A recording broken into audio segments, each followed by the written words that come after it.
Molded pulp isn't exactly a household word, but it is a household item.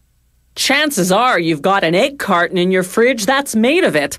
This thick cardboard-like material can be shaped into a variety of containers, such as those drink carriers they give you at the fast food restaurants. Farms ship out their eggs in trays called filler flats. These flats begin as recycled paper. Old phone books, newspapers, magazines, cardboard, pretty well any product made of paper fibers. The factory even recycles its own flats that have been rejected by quality control. The raw materials go into what's called the pulper, a giant blender that mashes everything up and blends it with hot water that's 43 to 65 degrees Celsius. The hot water swells the fibers, causing them to break apart. After 20 minutes, they become pulp, a watery mixture roughly the consistency of hot oatmeal. The pulp exits out the bottom of the pulper through a filter that screens out plastics and other contaminants. Shaping the flats is a fully automated process. Formation molds descend into a vat filled with pulp.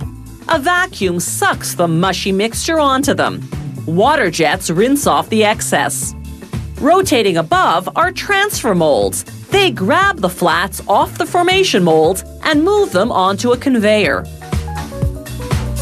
Before the transfer molds grab the flats, though, a brush applies a water-based lubricant. This ensures the flats won't stick to the molds. It's just like greasing a baking pan.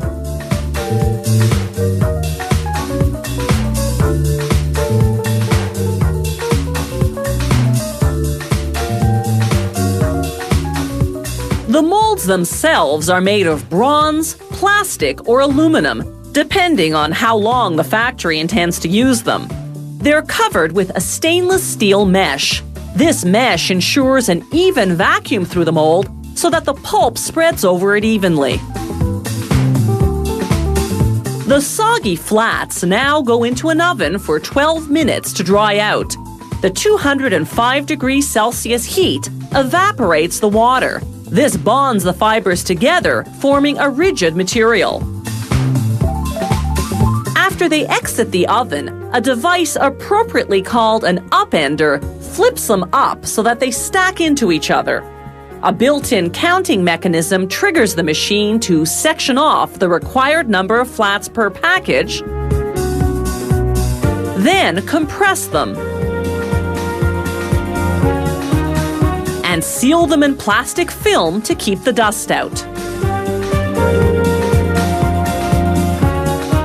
The factory uses the identical molding process to make 4-cup drink carriers. These too go into an oven to dry out the pulp, but only for 6 minutes, half the time the filler flats need, because this product is smaller and lighter.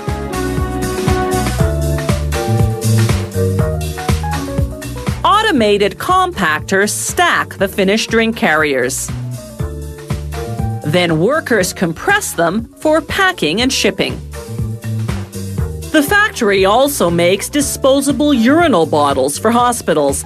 They add chemicals to the pulp to make the bottles liquid tight.